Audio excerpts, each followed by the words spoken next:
الحمد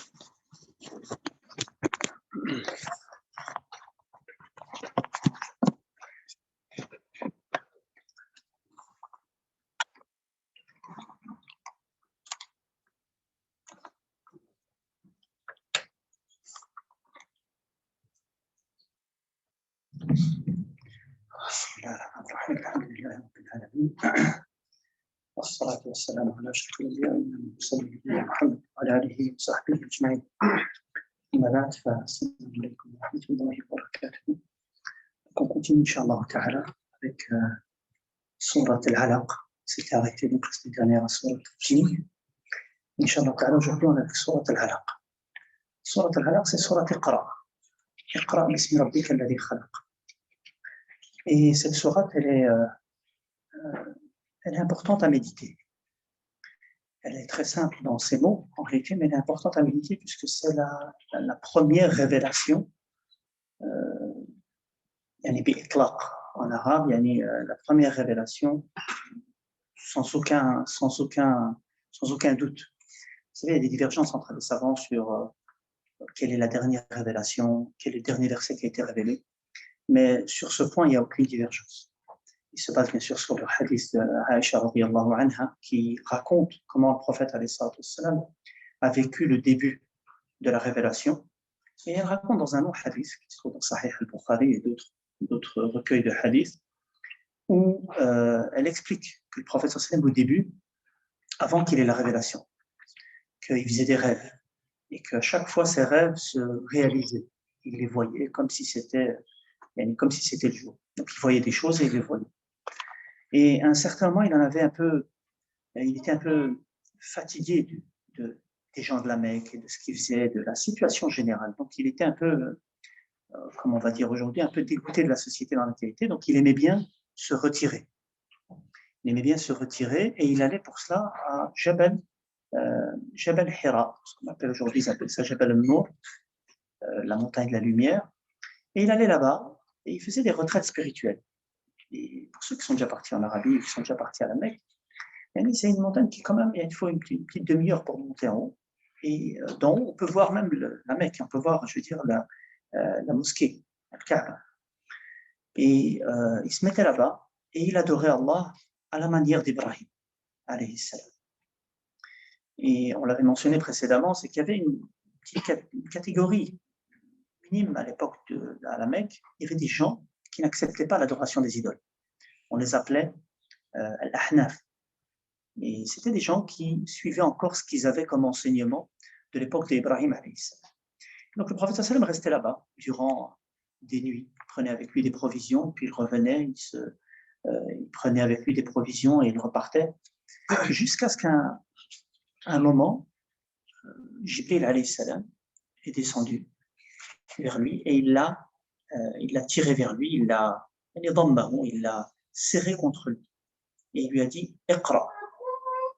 Et le prophète sallam dit « Ma ana biqari ». Je ne sais pas lire. Et Jibril refait la même chose. Il le serre, il lui dit « Iqra ». Il lui dit « Ma ana biqari », je ne sais pas lire. Et à la troisième fois, il lui dit « Iqra bismi rabbika alladhi khalaq, khalaqa al-insana min 'alaq, iqra wa rabbuka al-akram, alladhi 'allama bil qalam, 'allama al-insana ma lam ya'lam ». Inch'Allah, on reviendra sur la traduction des versets. Et puis après ça, le prophète il est reparti, il avait très peur. Le prophète il ne sait pas ce qui se passe. Donc il revient vers Khadija, radiyallahu anha, qui était la première épouse du prophète, une parmi les femmes, les plus grandes femmes de l'histoire, de l'humanité tout entière, qui était très sage, très raisonnée. Et elle a directement soutenu le prophète. Le prophète, il avait peur pour lui-même. En fait, il pensait peut-être que c'était des démons, peut-être quelque chose de pas bien. Et Khadija, radiyallahu anha, directement, elle réconforte le prophète. Elle lui a dit Kalla la yukhzika Allahu abada. Allah, il ne peut pas te mettre dans une situation mauvaise, il ne peut pas te laisser. Pourquoi? Elle dit لأنك تصل الرحم وتحمل الكلب وتعين على نوائب الحق.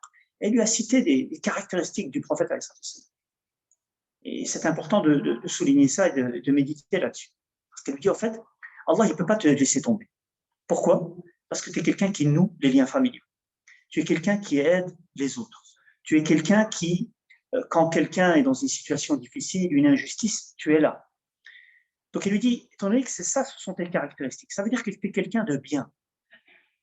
Tu es quelqu'un qui fait que le bien, qui aime le bien. Donc Allah, il ne peut pas te laisser tomber. On reviendra, Inch'Allah, sur les leçons à retirer de cet événement. Et puis elle l'emmène alors chez un cousin à elle, qui connaissait les livres anciens, il était chrétien, et il savait lire. C'était rare à l'époque que quelqu'un sache lire. Les savants ils racontent que les gens qui savaient lire à l'époque, entre la Mecque et Médine, peut-être qu'ils étaient 10, 12, 13, 14 maximum. Et l'Arabie, de toute façon, elle était connue. Elle n'était pas connue pour une culture ou des philosophies ou des bibliothèques. Il n'y avait rien de tout ça. C'était des gens qui savaient, effectivement, ils savaient parler, ils savaient faire de la poésie, mais sans plus. Contrairement à d'autres régions du monde, à l'Empire romain ou l'Empire perse, ils avaient des bibliothèques, ils avaient des connaissances, etc. Et alors, là, le cousin de Khadija radiallahu anha, il l'a écouté et il lui a dit, certes, ce que tu as vu là, c'est Jibril, qui est venu chez Moussa alayhi salam, qui est venu chez Isa alayhi salam, et donc tu es le prophète.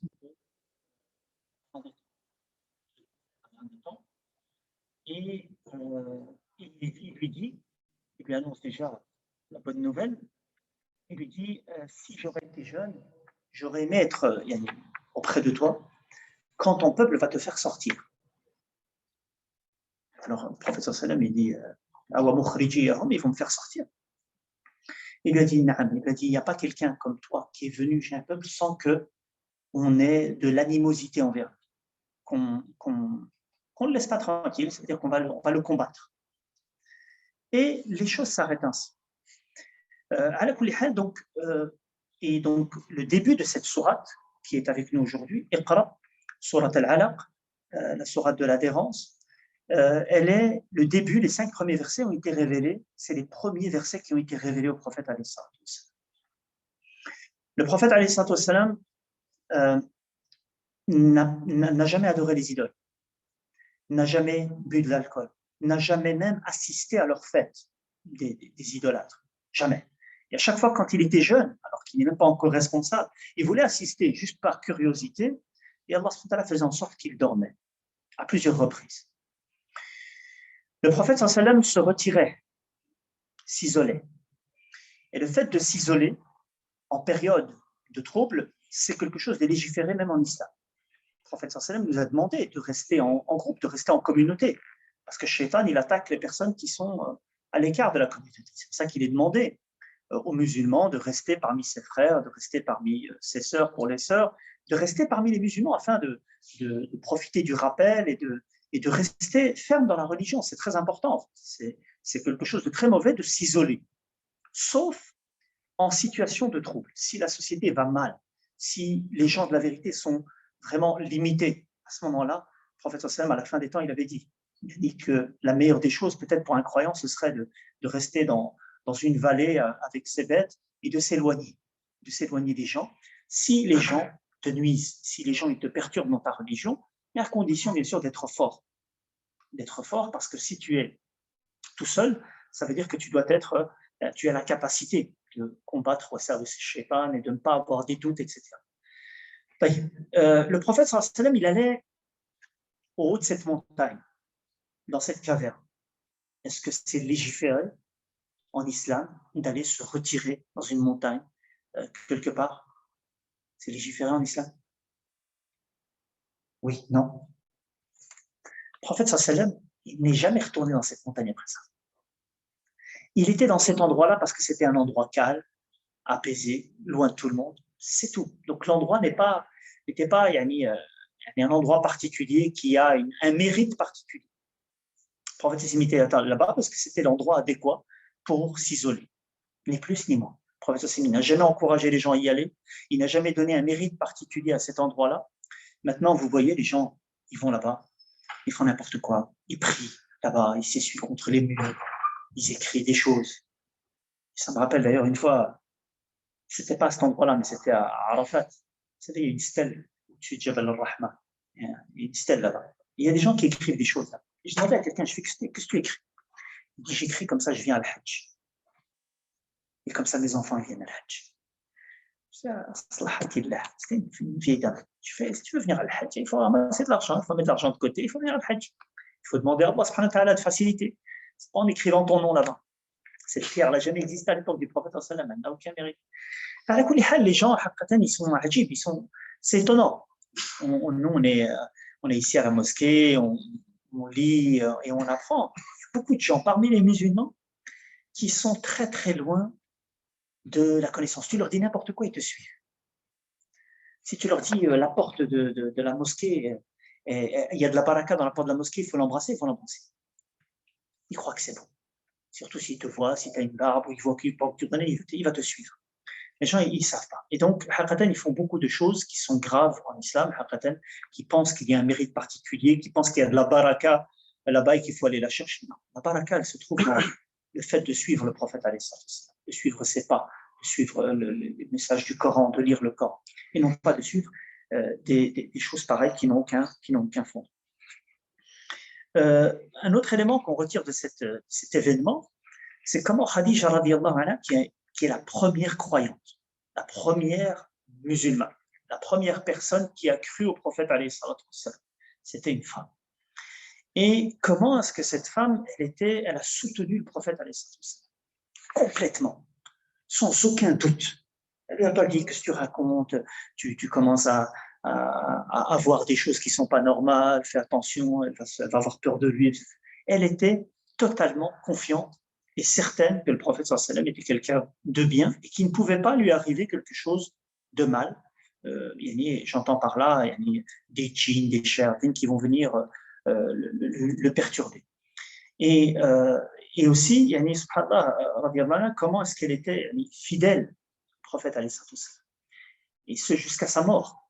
Le prophète sallallahu alayhi wa sallam, il l'aimait d'un amour particulier, à tel point que Aïcha radiyallahu anha, qui était l'épouse que le prophète sallallahu alayhi wa sallam s'est marié avec elle quand il est parti à Médine, Aïcha, elle était jalouse de Khadija qu'elle n'a jamais vue. Parce que Khadija radiyallahu anha, elle est décédée durant la période mécoise. Et elle était jalouse. Tellement que le prophète sallallahu alayhi wa sallam, il mentionnait Khadija radiyallahu anha. Il disait Khadija, elle était ceci, cela. Qu'est-ce qu'il faisait aussi? C'est qu'il allait rendre visite à sa famille, à ses amis, et il leur apportait des cadeaux. Donc, le prophète il a gardé un souvenir très très beau de Khadija radiyallahu anha, et donc il a gardé, par sa fidélité à Khadija, il a gardé un contact avec les amis de Khadija radiyallahu anha et sa famille, par fidélité à Khadija radiyallahu anha, qui l'a aidé moralement et même matériellement. Elle était aussi celle qui l'a supporté financièrement, radiyallahu anha wa ardaha. Donc cette sourate, Inch'Allah ta'ala, c'est ça le début de l'histoire de cette sourate. Donc cette sourate nous raconte un peu l'histoire du début de la révélation. Et le premier verset, en réalité, nous donne aussi la couleur de la révélation. Et la couleur, j'entends par la couleur, ce que la communauté doit être. Iqra, bismi rabbika alladhi khalaq. Lis, au nom de ton Seigneur. Lire, c'était le premier ordre qui était venu chez le prophète alayhi salatu wassalam. Le prophète sallam ne lisait pas. Il était illettré. Et ça ne diminue en rien de sa place, au contraire. En réalité, c'est ce qui fait que le prophète, c'est un miracle, qu'il puisse enseigner le Coran, transmettre le Coran, enseigner tout ce qu'il nous a enseigné, alors qu'il était illettré. Et quand je dis illettré, ça veut dire qu'il n'a appris nulle part, en fait. Il n'a été dans aucune école. Personne ne lui a enseigné quoi que ce soit. Il a appris de la vie, de l'expérience de la vie, comme l'apprend tout le monde. Mais il n'a jamais été dans une école, il ne s'est jamais assis avec un savant qui lui a enseigné quoi que ce soit. Et qu'il enseigne tout ce qu'il a enseigné, c'est un miracle. Et Allah subhanahu wa ta'ala l'a mentionné dans le Coran, dans plusieurs versets. وَمَا كُنْتَ تَدْرِي مَا الْكِتَابُ وَلَا الْإِيمَانُ وَلَكِنْ جَعَلْنَاهُ نُورًا نَهْدِي بِهِ مَن نَشَاءُ مِنْ عِبَادِنَا. Tu ne savais pas c'était quoi le livre, ni c'était quoi la foi. Et on l'avait vu dans sourate, qu'est-ce qu'on a vu dans sourate Ad-Duha. وَوَجَدَكَ ضَالًّا فَهَدَى. Il t'a trouvé, tu ne connaissais pas. tu ne connaissais pas la vérité, tu ne connaissais pas la révélation, tu ne connaissais pas comment te rapprocher d'Allah subhanahu wa ta'ala de la manière dont il t'a appris. Donc le prophète sallallahu alayhi wa sallam était illettré.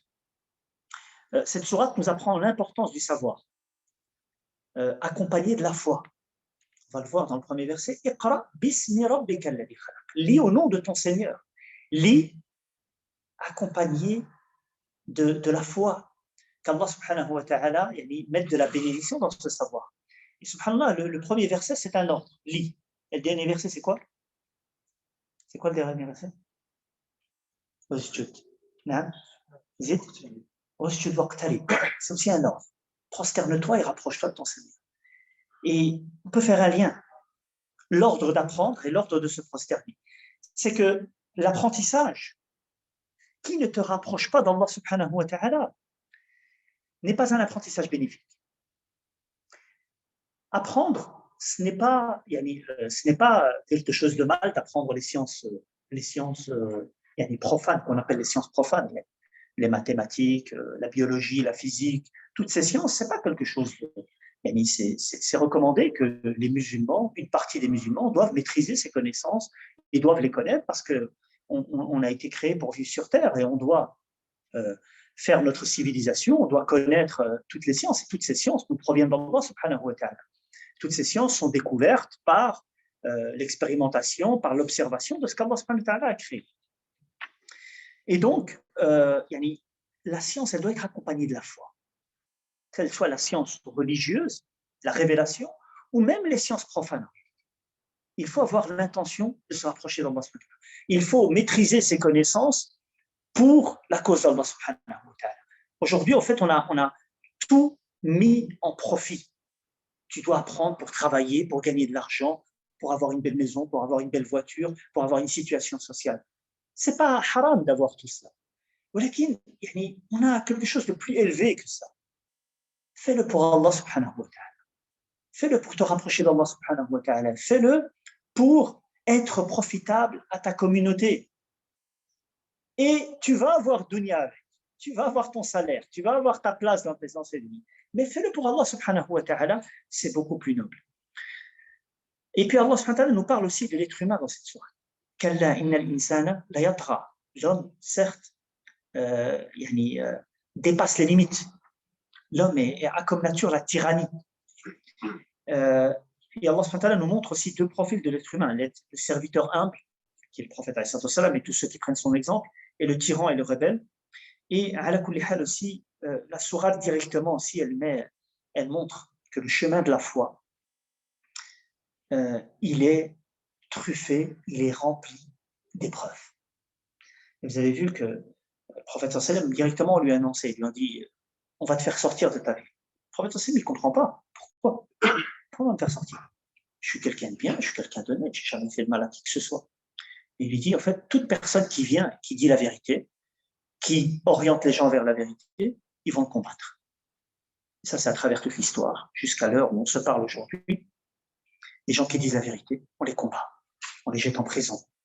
On dit des mensonges sur eux, on les calomnie, on essaye de leur brouiller le chemin, hein, de venir les perturber dans leur chemin. C'est Allah subhanahu wa ta'ala qui a fait que les choses soient ainsi.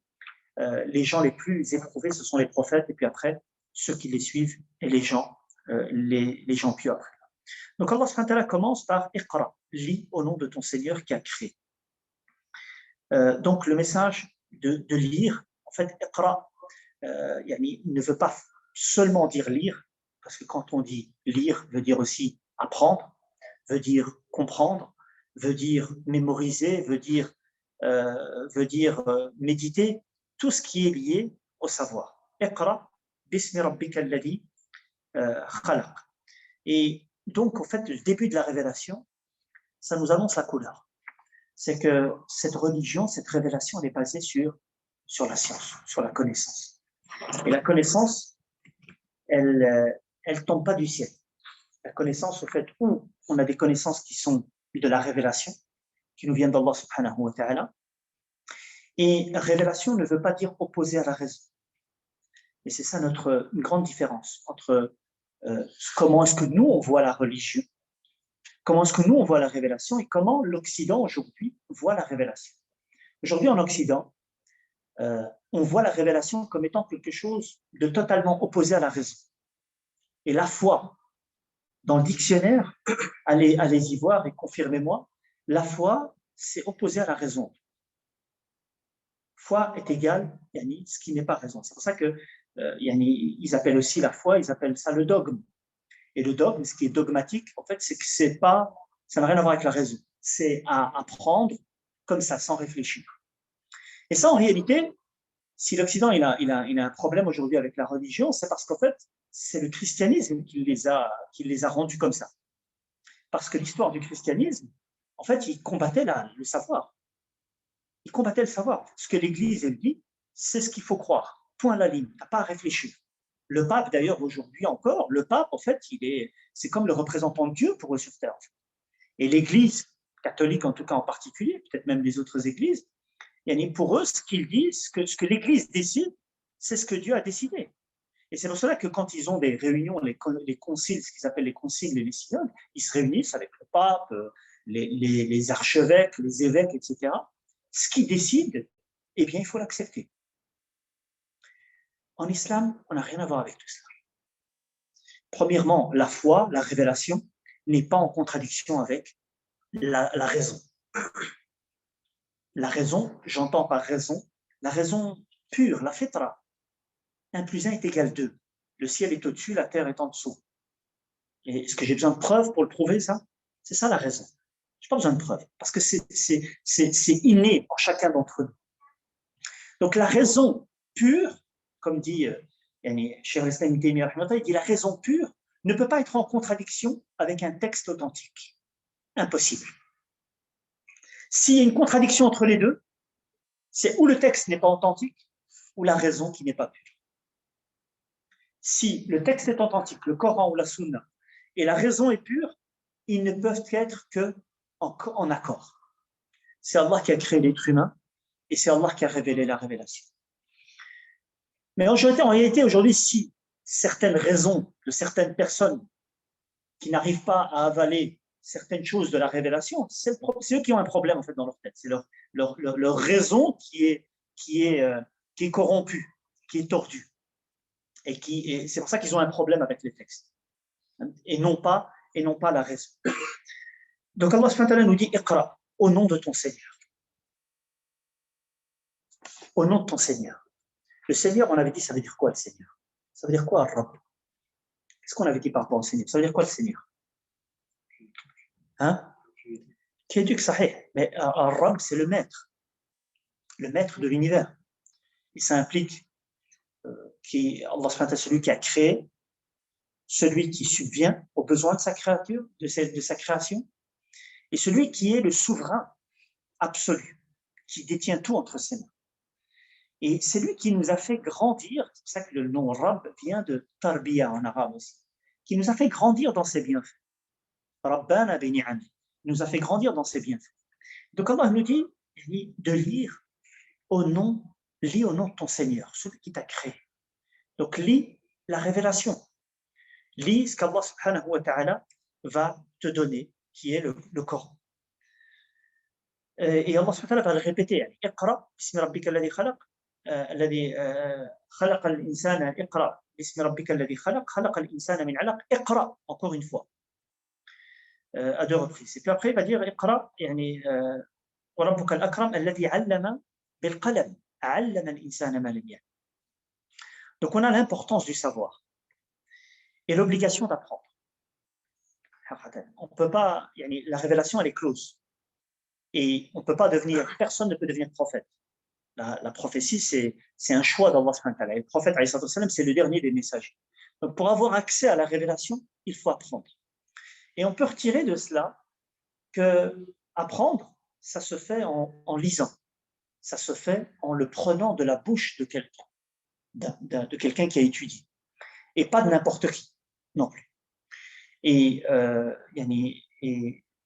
prophète, a pris le Coran de qui? De Jibril, alayhi salam. Jibril l'a pris d'Allah subhanahu wa ta'ala. Et après cela, nous, les compagnons, bien sûr, ils l'ont appris de la bouche du prophète sallam, ils l'ont écrit, ils l'ont mémorisé. Et nous, on a hérité de cette science-là, qui a été écrite, le Coran, la sunna du prophète, la sunna authentique, sahiha. Et donc, l'apprentissage, c'est ça les voies de l'apprentissage. L'être humain ne naît pas en connaissant. Il n'y a personne qui est né en connaissant. Allah subhanahu wa ta'ala nous dit هو الذي أخرجكم من بطون أمهاتكم لا تعلمون شيئا وجعل لكم السمع والأبصار والأفئدة لعلكم تشكرون أو قليلا ما تشكرون. Allah il nous dit vous êtes sortis du ventre de vos mères, vous ne savez rien. Et il vous a donné quoi?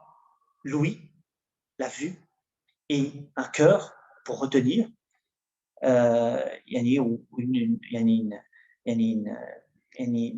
une cervelle et le cœur, la raison se trouve dans le cœur, al-aql, ce qu'on appelle al-aql, avec lequel on réfléchit, se trouve dans le cœur. Et c'est ce que le Coran nous apprend. Raisonner, ça vient du cœur. Donc Allah nous a donné les moyens avec lesquels on apprend. Quels sont les moyens avec lesquels on apprend? L'ouïe, en entendant. Et Allah a commencé par l'ouïe pour vous dire qu'il faut plus entendre que parler. Et la majorité des connaissances s'apprennent par l'ouïe. Et les connaissances à l'époque du prophète sallam, c'était les gens le mémorisaient et ils l'enseignaient, les gens écoutaient. Et bien sûr la vue avec laquelle on peut lire et on peut observer. Et après ça, on mémorise. Et donc, apprendre en islam, c'est une obligation. طلب العلم فريضة على كل مسلم ومسلمة. Ce hadith, il est authentique. Apprendre sa religion, c'est une obligation pour chaque musulman et chaque musulmane. On va pas naître avec la connaissance, donc il faut apprendre. Il faut les moyens d'apprendre. Et le meilleur moyen d'apprendre, c'est en apprenant à lire et en écoutant les gens de science. اقرأ باسم ربك الذي خلق. Allah subhanahu wa ta'ala, il dit, lis au nom de ton Seigneur, celui qui a créé. Il met en avant le fait qu'il est le créateur. Pourquoi, à votre avis? Le fait qu'il est le créateur. Pourquoi, à votre avis, est-ce qu'il met en avant ça? Il n'y a personne d'entre lui qui crée. Sahih. Donc, il met en avant, en fait, que Allah subhanahu wa ta'ala, c'est le créateur. Et vous lisez le Coran. Allah mentionne la création énormément.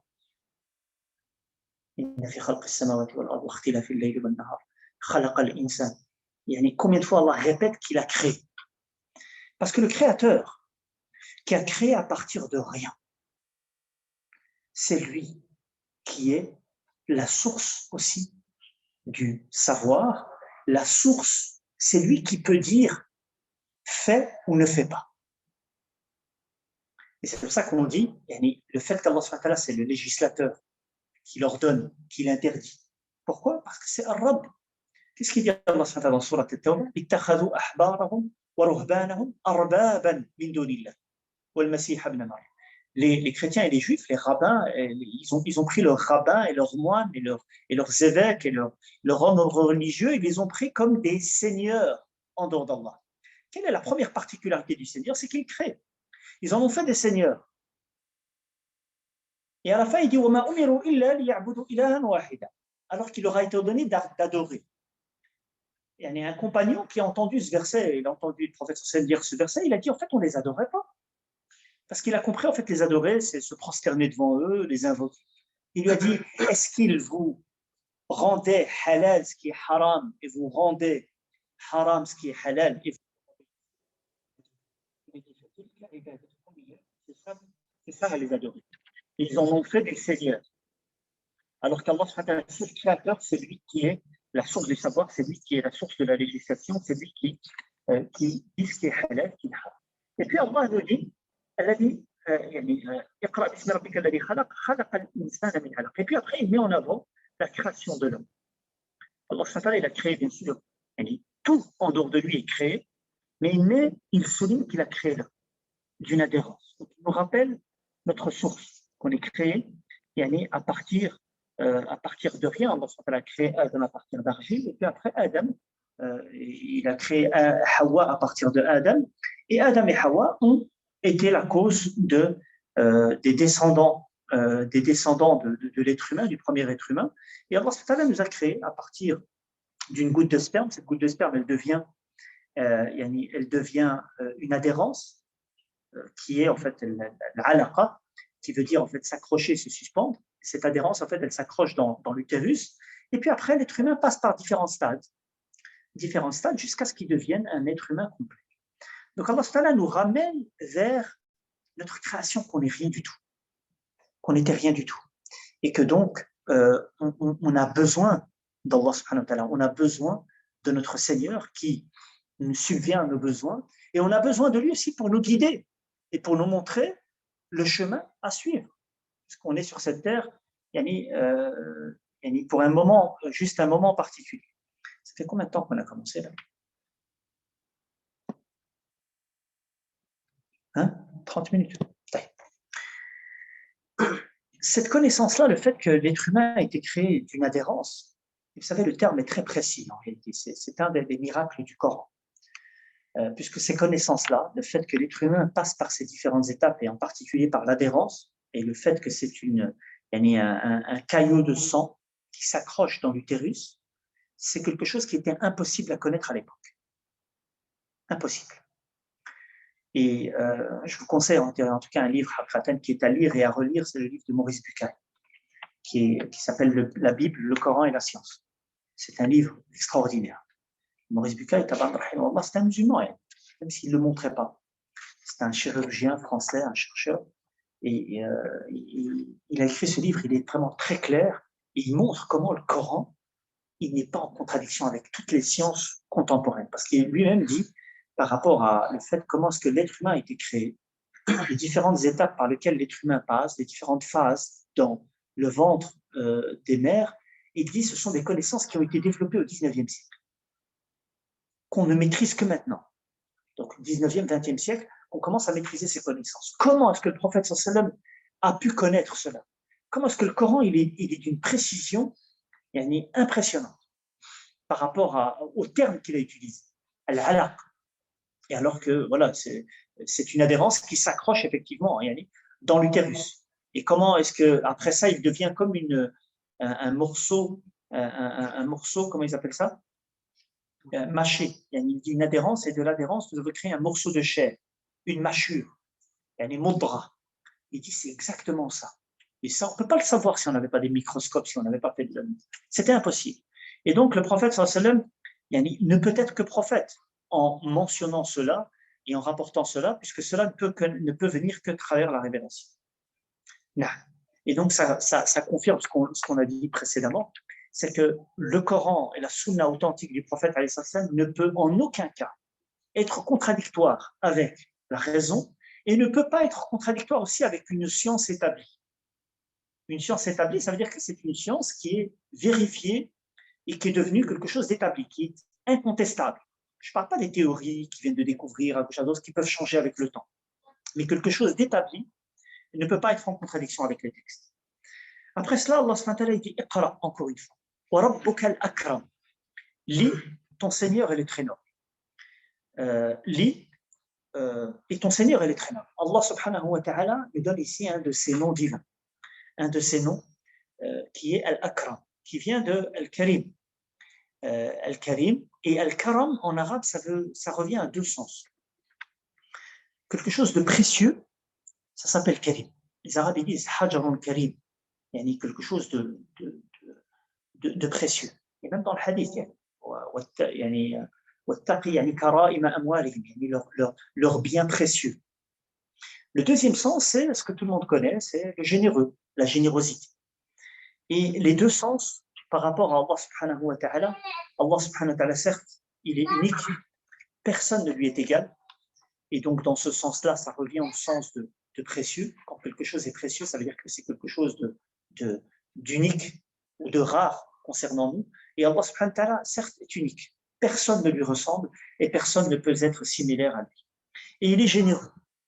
La générosité d'Allah subhanahu wa ta'ala n'a pas de limite. Allah, il donne sans compter. Et il donne à ceux qu'il aime et à ceux qu'il n'aime pas. même ceux qui ne croient pas, même ceux qui sont des détracteurs de l'islam, des détracteurs de la révélation, Allah, il leur donne. Et il subvient à leurs besoins. Il mange, il boit, il dort. Et ça fait partie de la générosité d'Allah subhanahu wa ta'ala. Et ce qui fait partie de la générosité d'Allah subhanahu wa ta'ala aussi, c'est qu'il donne sans te nuire. Un être humain, il peut te donner. Il peut être généreux envers toi. Mais après ça, il va te rappeler. Il va te dire, tu te rappelles, tu n'avais rien du tout, je t'ai donné. Tu étais dans la misère, c'est moi qui t'ai aidé. C'est nuisant de dire cela. Parce qu'en fait, ça te dit, Annie, c'est comme si c'est grâce à moi que tu es ceci ou cela. C'est quelque chose qui te nuit. Allah subhanahu wa ta'ala ne nuit personne. Il te donne sans compter. Parmi aussi sa générosité, et la générosité, le terme aussi veut dire, Annie, dans la générosité aussi, la générosité dans le comportement. Quelqu'un de généreux, ça veut dire que c'est quelqu'un qui pardonne. C'est quelqu'un qui a un grand cœur. Il est généreux, ça veut aussi dire cela. Et dans ce sens, par rapport à Allah subhanahu wa ta'ala, le fait qu'Allah subhanahu wa ta'ala pardonne, le fait qu'Allah subhanahu wa ta'ala cache les péchés, le fait qu'Allah subhanahu wa ta'ala accepte toujours le repentir de ceux qui se repentent, ça fait partie aussi de sa générosité. Et Al-Akram, c'est sirat tafdil, ça veut dire qu'il est le plus généreux, que personne ne peut être généreux comme lui, subhanahu wa ta'ala. Je vais juste terminer, Inch'Allah ta'ala, peut-être 2 versets, puis après on continuera la semaine prochaine. Puis après cela, il dit, Iqra wa rabbuka al-akram. Et la générosité d'Allah subhanahu wa ta'ala, la plus grande générosité, c'est qu'il nous ait révélé, qu'il nous ait donné le Coran, qu'il nous ait guidés vers l'islam. Et c'est pour cela que on se doit d'être reconnaissant à l'égard d'Allah subhanahu wa ta'ala par rapport à ça. Combien de gens sur Terre ne connaissent pas la guidée? Combien de gens, peut-être même parmi les musulmans, qui ne connaissent rien de leur religion, qui ne savent même pas comment prier, qui ne connaissent même pas la Fatiha, et se disent musulmans. Il y a des musulmans qui ne connaissent rien de la religion.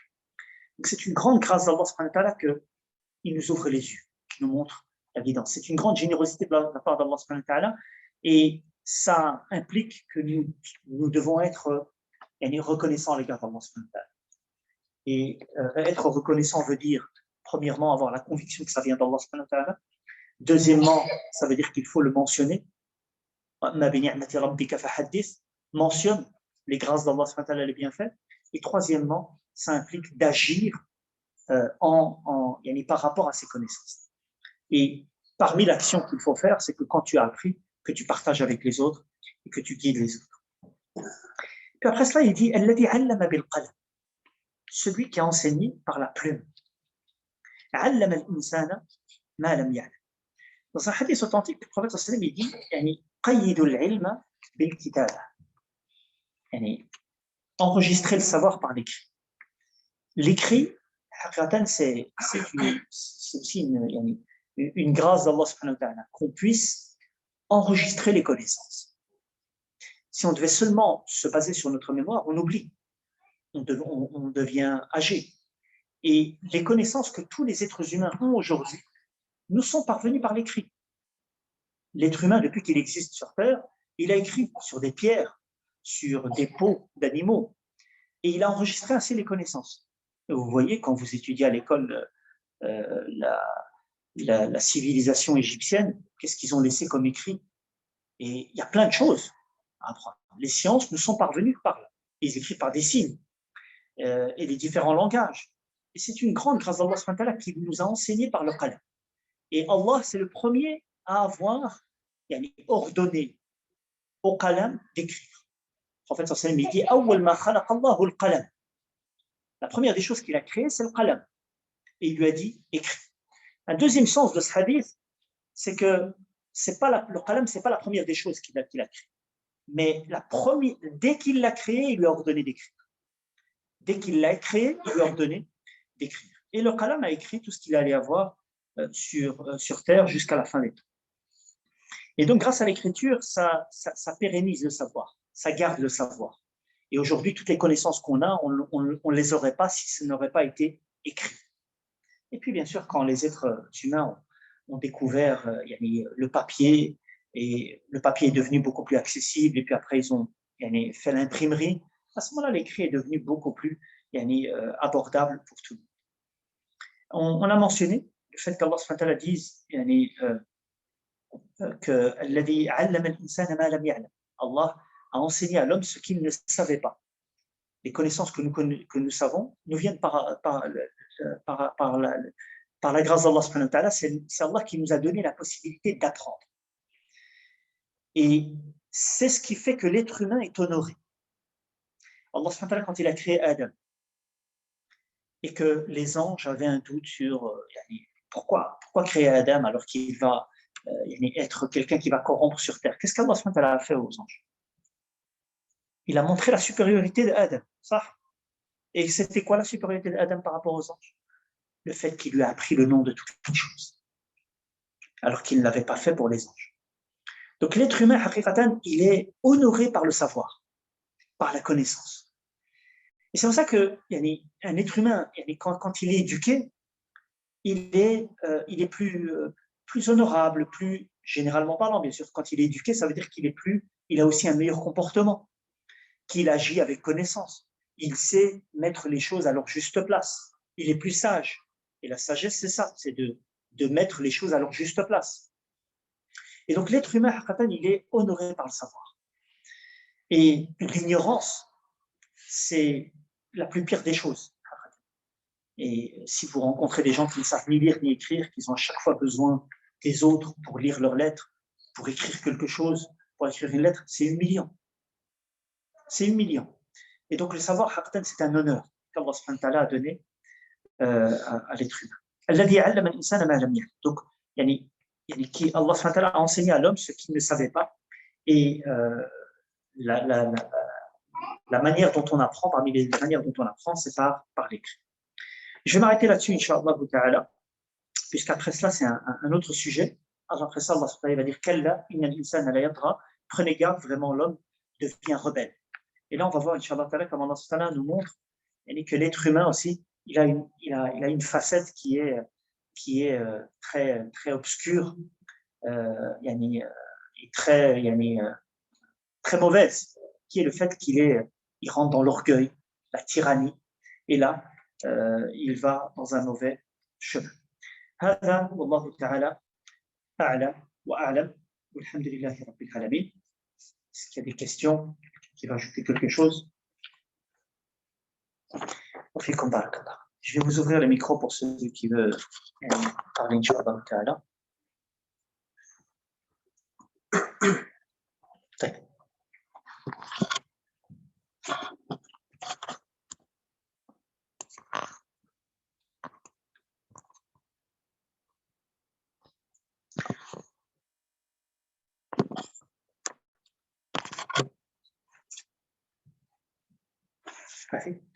سبحانك اللهم وبحمدك أشهد أن لا إله إلا أنت أستغفرك وأتوب إليك والحمد لله رب العالمين. السلام عليكم ورحمة الله وبركاته.